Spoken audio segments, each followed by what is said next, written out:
Le célèbre humoriste Pierre Palmade a récemment été transféré vers un centre hospitalier situé à Bordeaux.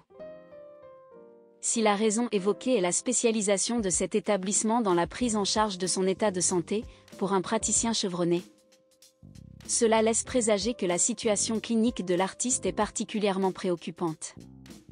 Depuis son accident survenu le 10 février dernier, Pierre Palmade demeure hospitalisé. En outre, il a subi un accident vasculaire cérébral. Cette hospitalisation s'avère également propice à une cure de désintoxication pour le comédien, qui a déjà suivi une première phase de traitement à Villejuif avant d'être finalement transféré à Bordeaux. Selon les propos rapportés par Sud-Ouest d'un médecin qui s'est exprimé à ce sujet, ce choix de transférer Pierre Palmade vers un établissement hospitalier situé à Bordeaux semble refléter une préoccupation majeure quant à son état de santé.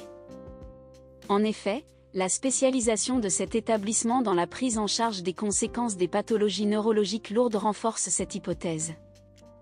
Bien que des informations précises sur son état de santé soient soumises à des règles de confidentialité, il semble évident que l'humoriste est encore loin de pouvoir quitter l'hôpital.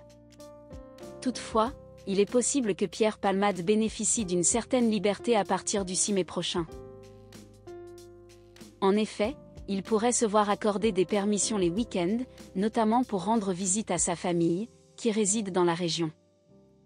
Il semblerait que ce soit d'ailleurs pour cette raison que le transfert vers l'établissement hospitalier bordelais a été effectué. En effet, à Villejuif, l'humoriste était relativement isolé, avec pour seul interlocuteur le personnel médical. Il est possible que le soutien de son entourage contribue à renforcer la détermination de Pierre Palmade à se rétablir. D'autant plus que sa cure de désintoxication s'annonce ardue compte tenu de sa responsabilité dans un accident sous l'emprise de substances. Par ailleurs, étant toujours sous contrôle judiciaire, il pourrait se fondre davantage dans la masse à l'hôpital, ayant été admis sous une fausse identité. Cette situation pourrait ainsi lui offrir plus de tranquillité. Selon les informations du quotidien, les autres patients présents dans l'établissement seraient davantage préoccupés par leurs propres soucis de santé et ne témoigneraient guère d'intérêt pour la présence de l'humoriste.